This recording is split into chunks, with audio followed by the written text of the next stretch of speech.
one item and even one penny is being used to carry out genocide with my money, no, I don't respect that, man. I don't. I can't do that. I don't want to have to stand before God and justify why I didn't leave that country where my taxes were being used to pay for genocide. That don't work for me. So I left that. Nonetheless, and I don't have any credit, by the way. No credit cards here, but I also have no debt. How many of you have credit cards? So what, you driving a nice car? You got some nice toys? How much debt you got? Do you own that home?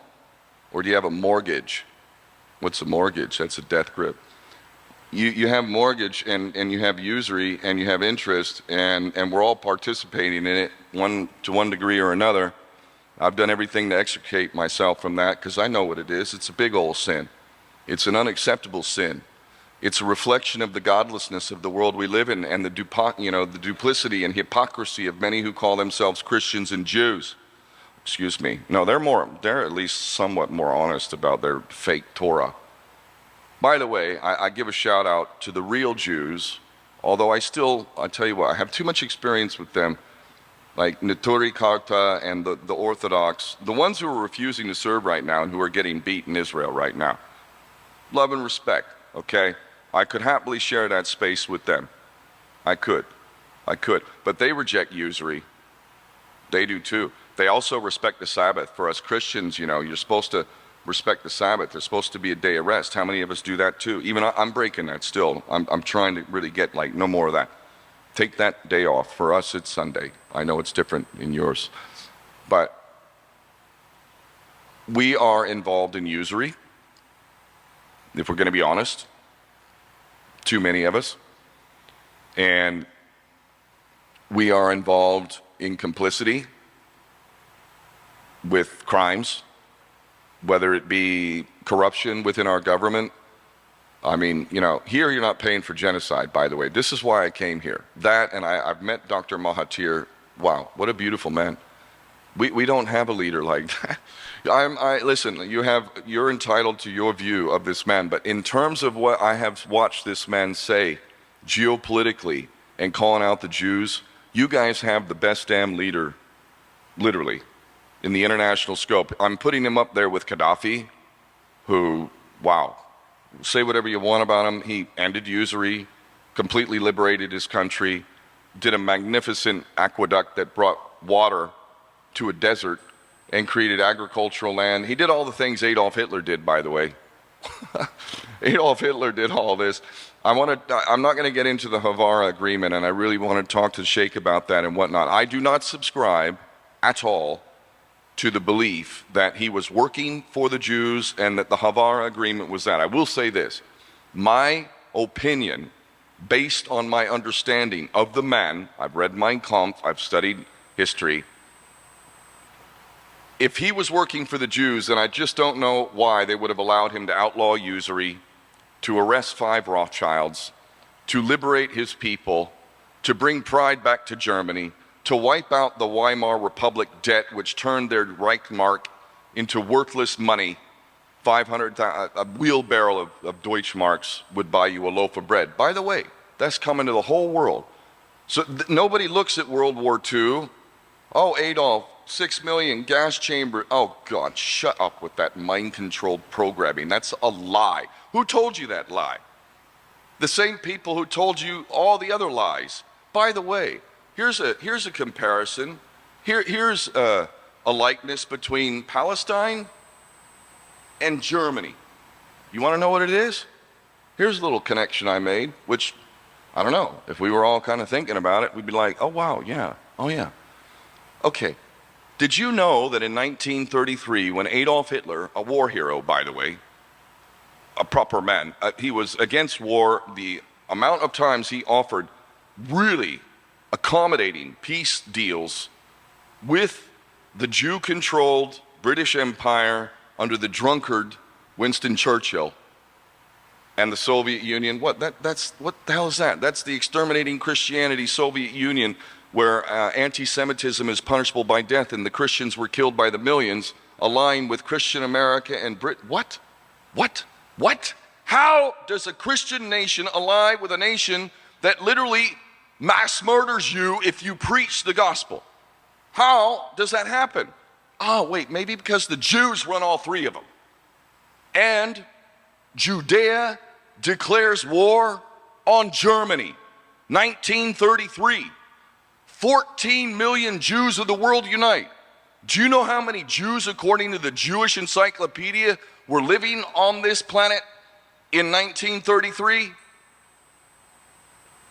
About 15 million. Okay, let's get this straight here. Judea declares war on Germany.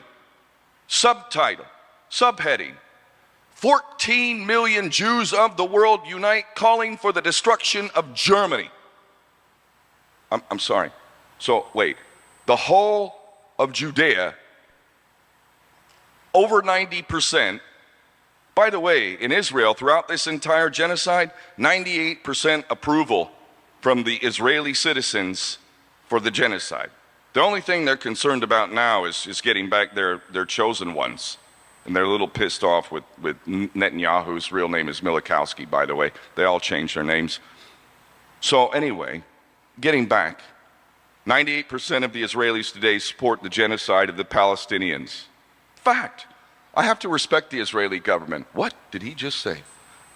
Oh, I do. I respect the Israeli government. You know why? Although Netanyahu's got his little angle right now, overwhelmingly they represent the true democratic will of their people. The true democratic will of England and America is not to go into this war, not to support the Jewish state, not to pay millions in welfare while we're homeless to the Jewish state. That's the true will of the people. But the government of the United States and Britain and in the entirety of the West does not represent the true will of the people. But in Israel, they do represent the true will of the people there because they want 98% support for genocide. So I respect them for that. I wish we had a representative democracy like they do. Never mind the whole apartheid reality of it all. You know. So, 1933. Judea declares war on Germany. Over 90% of the Jews of the world unite calling for the destruction of Germany. I have a book called Germany Must Perish by Kaufman. He created that word that's an insult called Nazi. Nazi. That's a derogatory term implanted in your mind by the Jews. A guy named Kaufman. They're actually National Socialists. And I can explain that just very briefly, and I'm going to move on. So 90+% call for the destruction of Germany. We're talking about total destruction of Germany. We're not talking about winning a war. We're talking about total destruction of Germany. Okay? Oh, wait. Oh yeah, that sounds like Palestine today. The Jewish state, what'd they say? Human animals? Is that what you said? Human animals. Are you calling for like using 2,000-pound bombs to take out entire buildings and then claiming how righteous you are because you dropped leaflets saying get out? They've done that. They've been doing that. The most moral army in the world, they told you. Literally. The most moral army in the world. Did you openly declare my family to be human animals? And did you cut off all water, food, electricity, humanitarian aid? Yes, that's why my family's starving right now. And they were already going through hell. Have you been sending incendiary bombs into tents and burning people alive? Yes, my family's seen it. They've been right there. Have you been dropping weapons of mass destruction of every form? We're talking experimental weapons, everything. Did you declare your intent to wipe out Palestine? Yes, and you have the support of Trump-a-dump, right? And now the Americans are so stupid. He's going to make America great again. He's going to send your country straight to hell. And he's going to be the last one, you idiots. I swore to protect and defend the United States, the Constitution of the United States, to fight all enemies, foreign and domestic. The enemy is inside the gate, and the American so-called patriot is an idiot. You're an idiot. I tried to help my country. Disgusting, pathetic. Where's the real men, you idiots, waving your damn flag? Did you ever read your Constitution or your Bill of Rights? Do you even know what the law is? Or are you submitting to the color of law? And by the way, there's a higher law than any of your laws. It's called God's law. Are you aware of that? Do you answer to that? I'll tell you who answers to that, a proper Muslim. You want to know some real Muslims? They're called Hamas. Yeah, Hamas. What do you mean? Oh, let me tell you.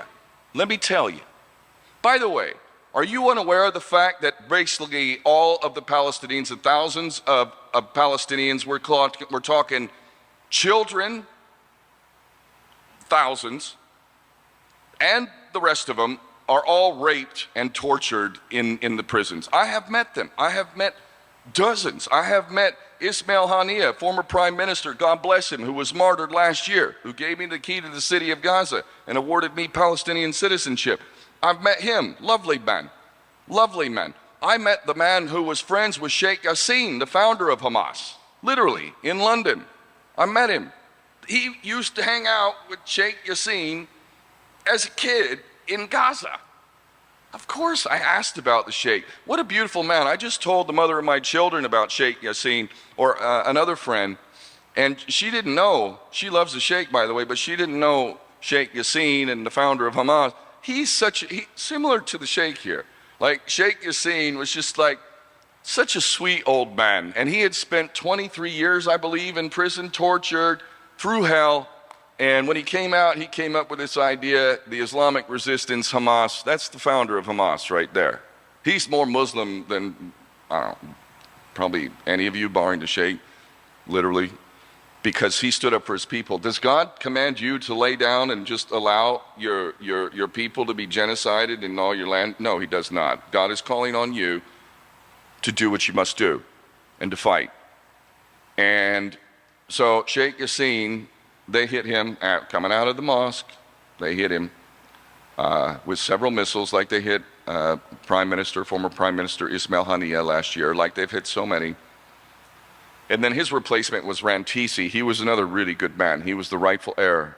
They killed him too. I remember this very well. I was watching this, like, man, they don't kill the ones that are not so great. They like those.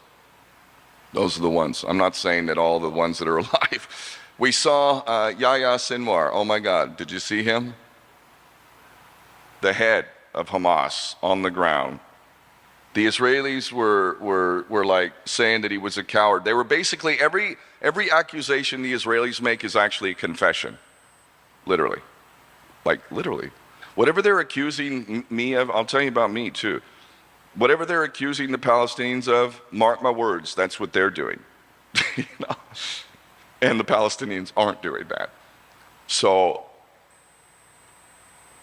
Hamas, I've been on, they don't invite me on Hard Talk and CNN and any of them anymore. Their policy with me now is like, pretend like you don't exist. And even people who are supposed to be on my side, people like Candace Owens or Tucker Carlson, or just any of these people that have big platforms, it's like, I'm sorry, have you not heard of me? Not only have I spoken all the things you're now talking about, I've been doing it for decades. Oh, by the way, and I've been on the ground, and I've lived there, and I've met the leaders, and I've defended Palestine. I've disarmed Israeli commandos. I'm called a terrorist by the Israelis. I'll get to that in a second. But apparently you don't know about me? You don't. Or I haven't earned the credentials like your whatever university degree or whatever you talked about. I don't talk alone. I do something about it. Talk is cheap at the end of the day.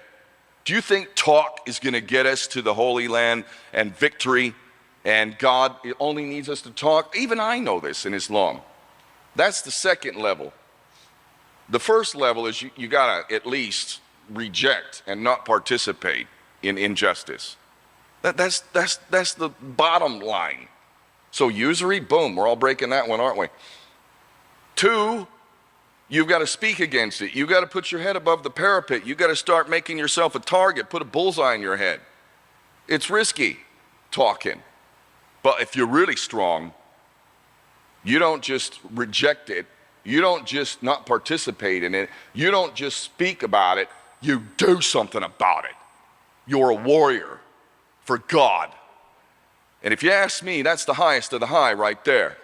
If you ask me, Jesus was a warrior. If you ask me, St. Michael, he's a warrior. If you ask me, Adolf Hitler is a warrior who ended usury, who liberated his people, who created the wealthiest, highest standard of living in the entire world while the rest of the world was sucking on the Great Depression engineered by the Jewish banksters. Getting back to Hamas, because I've got only a few more minutes left. How many times did we hear about the 40 beheaded babies and rapes? How many times? Over and over and over and over again. 40 beheaded babies, rape. We even heard Joseph Biden, who likes to touch his own daughter, taking a shower with his teenage daughter, who touches kids inappropriately, who's done deals with China. He's got a coke snorting pervert of a son. Biden told us, I never thought I would see videos of babies be beheaded. He said that. And the whole media owned by the Jews parroted it. And Piers Morgan, you coward, you never had me on. What, you didn't get the memo? You don't want me on? Let me answer your question. Do I condemn Hamas? No. Respect. Respect. That's what a man does. No, I don't condemn Hamas. Furthermore, you all said they raped. You said they beheaded babies.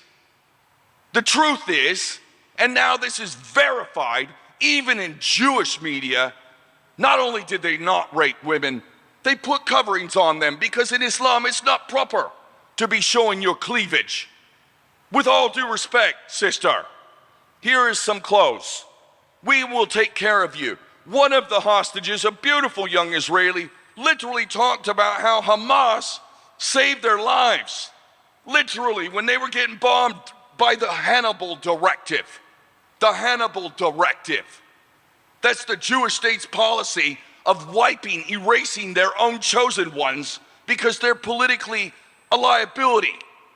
And in the Hannibal Directive, Hamas defended these young women and saved their lives and gave them food when the rest of Gaza is starving. Hamas did that. Hamas did that, I say, love and respect. Not only did they not rape, they did what God would command, as a proper Muslim does. And your 40 beheaded babies lie. Lie. You all, the media, all of you, you're guilty of war crimes. According to the Fourth Geneva Convention, war propaganda is a war crime. Did you not know there was no evidence backing these accusations? You did know. You knew it, but you get paid by the Jews. That's why you lie. And all the politicians who serve them, you serve Satan. You will rot in hell, and I will die with my boots on before I will ever submit to you. This is the attitude we need to have. Enough. Over. There is a line in the sand. There is no gray area here. You are either on the side of Satan or God, one or the other. And I challenge everyone to become better, become a better man, a better father, a better woman, a better mother, become a defender, and if you're the best of the best as a man, become a warrior. Fight to the end. All praise to God. All praise to God. Thank you.